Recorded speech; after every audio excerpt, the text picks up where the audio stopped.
Pessoal, hoje a gente vai falar sobre oxigenoterapia, tá? Primeiramente, nós vamos começar falando um pouquinho sobre a anatomia do sistema respiratório.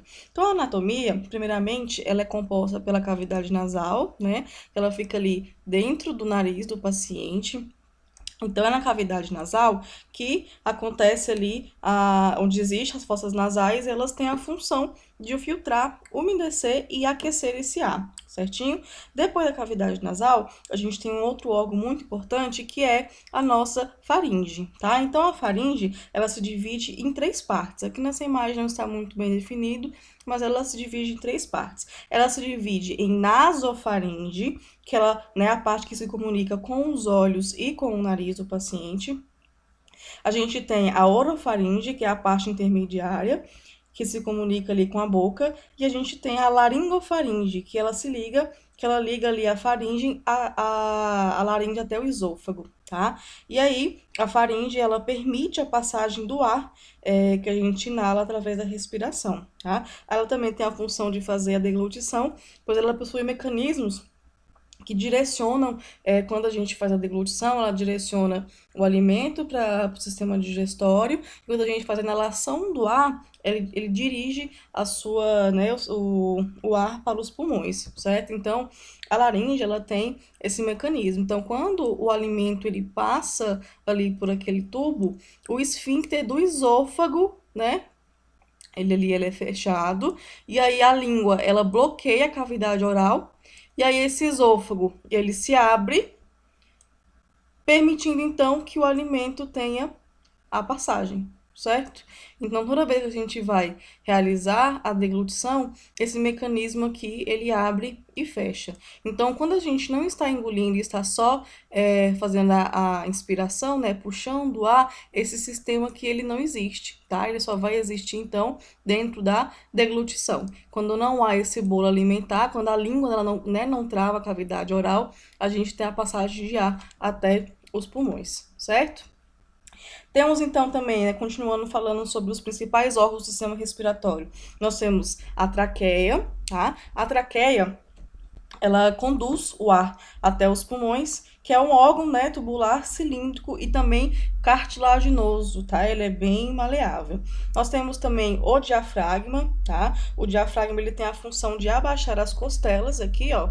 Nós temos aqui o diafragma, certo? Que é essa parte aqui em volta dos pulmões, e eles têm a função de abaixar as costelas estão aqui, então ele tem a função de abaixar as costelas durante a inspiração e durante a expiração. Então a função dele é fazer com que? É fazer com que os pulmões eles aumentem de tamanho para poder fazer com que o ar, né, entre pelos pulmões, e tem a função de espremer os pulmões para que esse ar que entrou saia novamente. Então a gente tem também a função dos brônquios, que os brônquios eles vão, né, eles estão ali ligados na traqueia, e eles vão ali, eles têm a função também de encaminhar o ar da traqueia até ali os meus pulmões. Eles vão se ramificando, tá? Então os brônquios aqui, ó, eles possuem várias ramificações. Então a gente tem os primários, a gente tem os secundários, nós temos os terciários, até eles virarem bronquíolos, e depois dos bronquíolos, bem aqui na pontinha, a gente tem o que a gente já conhece como os alvéolos, tá? Então, é nos alvéolos, pessoal, que é onde acontece aí a troca gasosa, certinho? Então, esses alvéolos, eles são, né, os alvéolos pulmonares, eles são recobertos por uma grande rede de capilares. Capilares são esses, né, esses pequenos vasos aqui em volta dos capilares, em volta dos alvéolos. Eles então garantem uma grande proximidade entre o sangue que está passando aqui dentro desse capilar. Então, aqui dentro do capilar está passando sangue, e dentro dos alvéolos, né, das estruturas dos alvéolos, tá os gases. Então, essa proximidade, ela permite que o ar que está entrando, ele faça uma difusão para o meio de que está dentro do alvéolo, que ele passe, então, ali para o capilar. Então, novamente, pessoal, os capilares, eles estão muito próximos aos alvéolos. Então, essa proximidade, ela favorece com que as moléculas de ar, elas troquem de lugar. Então, aqui elas vão entrar dentro do sangue, né, dos capilares, e aquele CO2 residual que já foi realizado através da troca gasosa, também pela proximidade, ele vai ir para o alvéolo, consequentemente, ele vai sair através da expiração, tá?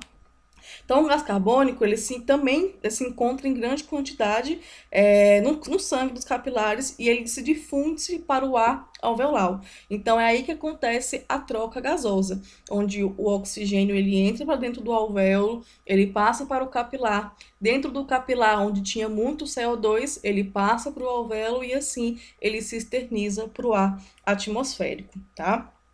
Esse processo todo é conhecido como hematose, tá? O processo de hematose, ele ocorre constantemente no nosso corpo, assegurando assim a oxigenação de todos os tecidos e a realização, pessoal, dos processos de respiração celular. Então aqui a gente tem somente a função de troca gasosa.